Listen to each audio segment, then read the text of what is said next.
The Indian express के article में Olivia कहते हैं वो जब एक माउंटेन पे ट्रेकिंग कर रहे थे तो उन्हें ऐसे महसूस हुआ कि उनके पीछे उनसे 10 गुना बड़ा इंसान खड़ा है। जब उन्होंने पीछे मुड़ के देखा तो वहाँ पे कोई नहीं था, लेकिन उसके फुटप्रिंट्स थे। 9 अप्रैल 2019 में इंडियन आर्मी ने अपने ट्विटर पे 4 फोटोज रिलीज किए और उन्होंने ट्वीट करके बताया कि क्लाइंबिंग करते वक्त उन्होंने बहुत बड़े स्नोमैन के फुटप्रिंट्स को देखा। आज हम बात करेंगे ऐसे रहस्यमयी जानवर के बारे में जिसके बारे में हर कोई सोचता है, लेकिन कोई नहीं जानता वह वास्तव में मौजूद है या नहीं। हाँ, आज हम बात कर रहे हैं येती के बारे में। और सबसे शॉकिंग बात तो ये है कि येती महाभारत से रिलेटेड है। तो इन सारी रहस्यों को जानने के लिए वीडियो को अंत तक जरूर देखें। आप सभी को मालूम होगा कि येती एक ऐसा मॉन्स्टर है जो बर्फ में रहता है और वो दुनिया के कई कोने में स्नोमैन, बिगफुट एंड ट्रोल के नाम से जाना जाता है। लेकिन चलिए सबसे पहले हम जानते हैं येती का इतिहास। ये का मतलब होता है रॉक और ती का मतलब होता है एनिमल, यानी चट्टान पर रहने वाला जानवर। करीब 70 साल पहले 1951 में ये फोटो ली गई थी। 1951 में एक क्लाइंबर्स का ग्रुप माउंट एवरेस्ट पे गया था। उनका मकसद था कि टॉप पे जाने के लिए जितने भी रास्ते हैं उन्हें फाइंड आउट करना। और उस ग्रुप में थे एडमंड हिलरी और उनके साथी टेंजिंग नार्गी, और उन्हीं के साथी थे एरिक शिप्टन, जिन्होंने ये सबसे पहले पिक ली थी। और जैसे ही ये पिक पब्लिश हुई, सारे न्यूज़ चैनल्स, न्यूज़पेपर और हर जगह बस येती की बातें होने लगी। माउंट एवरेस्ट नेपाल में है और नेपाल की गवर्नमेंट तो लोगों को लाइसेंस देने लगी येती को किडनैप करने के लिए। लेकिन कुछ दिन पहले ये एक वीडियो वायरल हुआ था।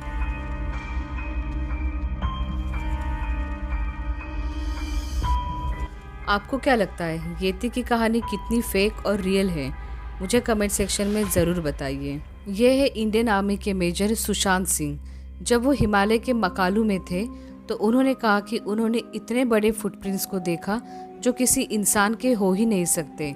जब सुशांत ने अपने शार्पा गाइड से पूछा इसके बारे में, और उन्होंने बड़े कैजुअली कह दिया कि येती के फुटप्रिंट्स है, जैसे उनके लिए काफ़ी नॉर्मल सी बात थी, क्योंकि शाल्पा कल्चर में येती एक अहम भाग रहा है कई सदियों से। तिब्बत के धर्म ग्रंथों में यानी 12वीं सदी में करीब 850 साल पहले ही उन्होंने येती के बारे में लिखा हुआ है। इसलिए वहाँ के लोगों के लिए येती के बारे में कोई कन्फ्यूजन नहीं है, बल्कि वो लोग मानते हैं कि येती वहाँ के लोगों और वहाँ के पवित्र माउंटेन्स को प्रोटेक्ट करता है। और माना जाता है कि यही वो येती है जो माउंट कैलाश को भी प्रोटेक्ट करता है और वहाँ पे लोगों को चढ़ने से रोकता है। और लोग तो ये भी मानते हैं कि येती ही अश्वत्थामा है, क्योंकि उन्हें भगवान कृष्ण ने श्राप दिया था कि वो समय के अंत तक इस धरती पे भटकते ही रहेंगे। और माना जाता है कि अश्वत्थामा ही ऐसे क्रिएचर का रूप लेके धरती पे रह रहे हैं जिसे हम येती कहते हैं। और कहा जाता है कुछ अर्बन लीजेंड्स जब कैलाश पर्वत पे चढ़ रहे थे तो उन्होंने वहाँ पे एक विशाल जानवर को ऊपर से निकलते हुए देखा और देखते ही वो सभी वापस गए। और शायद ये भी हो सकता है कि नेचर ने कैलाश पर्वत को प्रोटेक्ट करने के लिए ही येती को बनाया हो। वैसे आप सभी कैलाश पर्वत के बारे में जानते हैं ना, क्योंकि कैलाश पर्वत मोस्ट मिस्टीरियस पर्वत माना जाता है और ये बहुत से रहस्य को समाये हुए है। मैंने कैलाश पर्वत पे ऑलरेडी वीडियो बनाया है। इस वीडियो के बाद उस वीडियो को ज़रूर देखिए, मैंने लिंक डिस्क्रिप्शन बॉक्स में डाल दिया है। और येती से रिलेटेड और एक थ्योरी ये है कि तिब्बत के धर्म ग्रंथों के अनुसार तिब्बत एक विशाल सरोवर हुआ करता था। जब वो सूख गया तो वहाँ पे नए जंगली जानवर और पहाड़ उभर आए और वहाँ से ही तिब्बतियन लोगों का जन्म हुआ।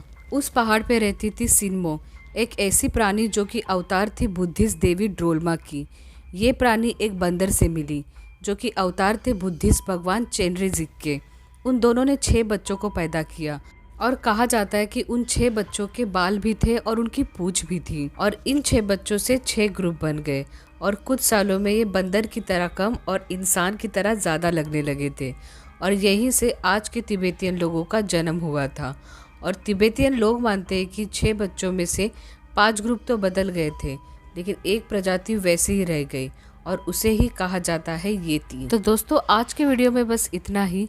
वीडियो अच्छा लगा हो तो चैनल को सब्सक्राइब और वीडियो को लाइक करना ना भूलिए। मिलते हैं अपने अगले वीडियो में। वीडियो देखने के लिए शुक्रिया।